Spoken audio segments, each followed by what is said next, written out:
The true story of the three little pigs. Everybody knows the story of the three little pigs, or at least they think they do. But I'll let you in on a little secret. Nobody knows the real story, because nobody has ever heard my side of the story.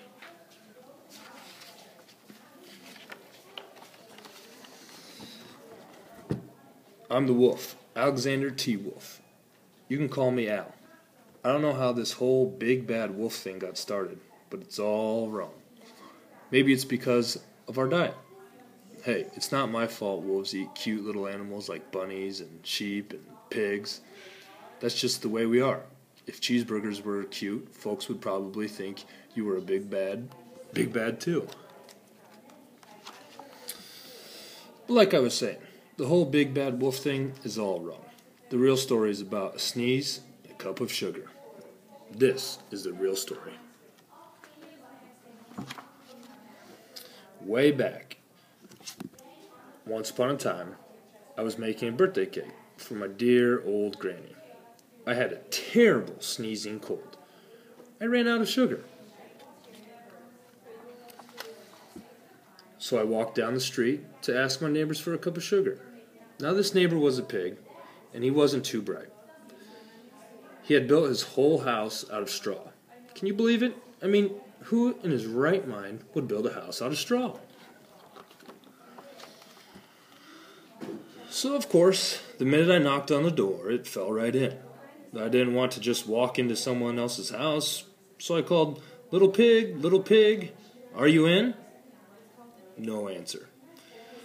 I was just about to go home without the cup of sugar for my dear old granny's birthday cake.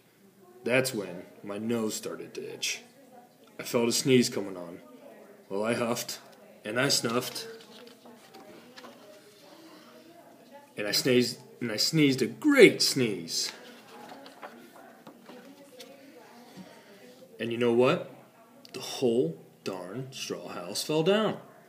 And right in the middle of the pile of the straw was the first little pig, dead.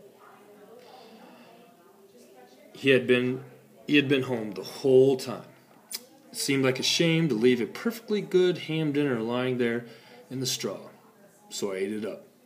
Think of it as a big old cheeseburger, just lying there. I was feeling a little better, but I still didn't have my cup of sugar, so I went to the next neighbor's house. This neighbor's house was the first little pig's brother. He was a little smarter, but not too much. He had built his house of sticks.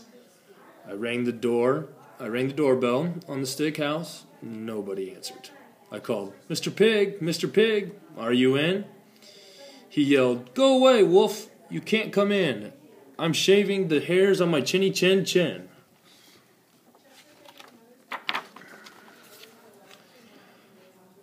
I had just grabbed the doorknob when I felt another sneeze coming on. I huffed, I snuffed, and I tried to cover my mouth, but I sneezed a great sneeze. And you're not going to believe it, but this guy's house fell down just like his brother's. When the dust cleared, there was the second little pig, dead as a doornail. Wolf's honor.